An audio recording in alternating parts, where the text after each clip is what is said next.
மகாராஷ்டிராவில் ஓட்டளித்த மத்திய உள்துறை அமைச்சர் சுஷில்குமார் ஷிண்டே மோடி அலை இல்லை என்று தெரிவித்துள்ளார். 5வது கட்ட லோக்சபா தேர்தல் 121 தொகுதிகளில் பலத்த பாதுகாப்புடன் வியாழனன்று நடந்தது. மகாராஷ்டிர மாநிலம் சோலாப்பூர் தொகுதியில் காங்கிரஸ் சார்பில் களம் காணும் மத்திய அமைச்சர் சுஷில்குமார் ஷிண்டே மனைவி மற்றும் மகளுடன் வந்து ஓட்டளித்தார். அதன் பிறகு அவர் கூறுகையில், இங்கு மோடி அலை இல்லை, ஷிண்டேவின் தாக்கம்தான் இருக்கிறது என்றார்.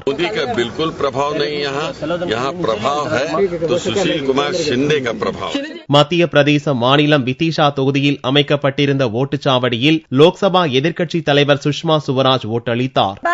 हमारा थीम है पहले मतदान फिर जलपान. मैं मतदान करने आई हूं और अब जाकर जलपान करूंगी. உத்தரப்பிரதேசத்தின் ராம்பூர் தொகுதியில் ஓட்டளித்த பாரதிய ஜனதா துணைத் தலைவர் முக்தார் அப்பாஸ் நக்வி 350 தொகுதிகளில் நிச்சயம் வெற்றி பெறுவோம் என்று நம்பிக்கையுடன் கூறினார். और हमारा मानना है कि उत्तर प्रदेश में हम 60 से ज्यादा सीटें जीत करके शानदार विजय फहराएंगे और पूरे देश में भारतीय जनता पार्टी 350 से ज्यादा सीटें जीतेगी. பீகார் முதல்வர் நிதிஷ்குமார், முன்னாள் முதல்வரும் ராஷ்டிரிய ஜனதா தள தலைவருமான லாலு பிரசாத் யாதவ், அவரது மனைவி ராப்ரி தேவி, மகள் மிசா பார்த்தி ஆகியோரும் தலைநகர் பாட்னாவில் ஓட்டளித்தனர்.